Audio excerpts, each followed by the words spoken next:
Bharat Iran সম্পর্কে এবার শীতলতা স্পর্শ। সম্প্রতি রাশিয়াকে দেওয়া এক বার্তায় ইরানের এক প্রবীণ কূটনীতিক প্রকাশ্যেই ভারত বিরোধিতার সুর চড়িয়েছেন। সৈয়দ হোসেন মৌসাভিয়ান নামে ওই কূটনীতিক ভারতকে রাশিয়ার অত্যাধুনিক সমরাস্ত্র সরবরাহ করার তীব্র প্রতিবাদ জানিয়েছেন। এই বার্তায় ভারতকে আমেরিকার সহযোগী বলেও উল্লেখ করা হয়েছে।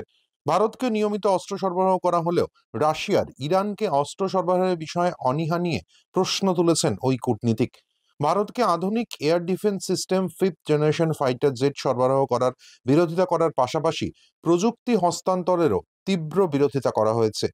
রাশিয়ার ইরানকে অস্ত্র সরবরাহে অনীহা নিয়ে এর আগেও সমালোচনার সুর শোনা গিয়েছিল বেশ কয়েকজন কূটনীতিকের গলায়।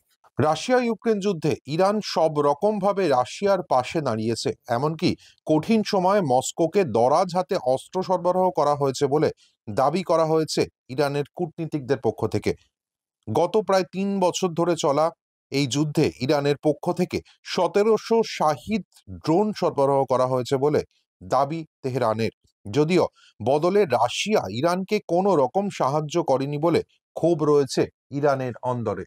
শিয়া অধ্যুষিত দেশটির অপর এক কূটনীতিক ইসরায়েলের সঙ্গে যুদ্ধের সময় ইসলামাবাদের ভূমিকার প্রশংসা করেছিল।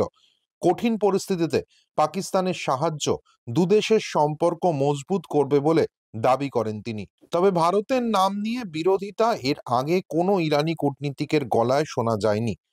মৌসাভিয়ানের বার্তা স্বাভাবিকভাবেই চিন্তার ভাঁজ ফেলছে সাউথ ব্লকের কর্তাদের কপালে।